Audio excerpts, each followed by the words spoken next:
નમસ્કાર, આપ જોઈ રહ્યા છો જેકેએસ ન્યૂઝ ગુજરાતી. વાત તો ભાવનગરમાં ભગવાન જગન્નાથની યોજનાર રથયાત્રાની તૈયારીઓને લઈને જિલ્લા કલેક્ટર આર.કે. મહેતાની અધ્યક્ષતામાં બેઠક યોજાઈ હતી. સમગ્ર વાત કરવામાં આવે તો જિલ્લા વહીવટીતંત્રના અધિકારીઓ તથા રથયાત્રા સમિતિના સભ્યો સાથે યોજાયેલી આ બેઠકમાં કલેક્ટરે જણાવ્યું હતું કે છેલ્લા 38 વર્ષથી પરંપરાગત રીતે આ રથયાત્રા ભાવનગરમાં યોજાય છે.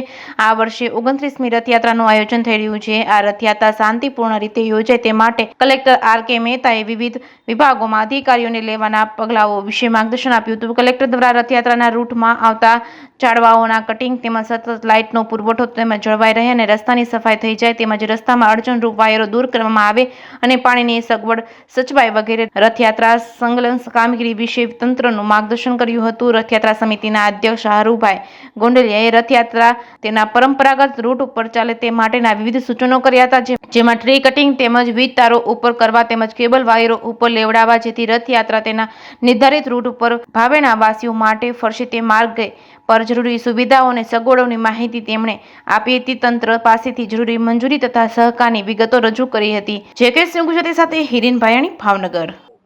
ભાવનગરમાં આગામી 7 જુલાઈના રવિવારના રોજ ભગવાન જગન્નાથજીની 39મી રથયાત્રાનું આયોજન થયેલ છે. એના અનુસંધાને માનનીય કલેક્ટરશ્રી અને જિલ્લા એક્ઝિક્યુટિવ મેજિસ્ટ્રેટ શ્રી સાહેબની અધ્યક્ષતામાં જુદા જુદા વિભાગોને અહીંયા મિટિંગમાં બોલાવી અને રથયાત્રા સમિતિ સાથે બધી ચર્ચા વિચારણાઓ સૂચનોની આપલે થઈ.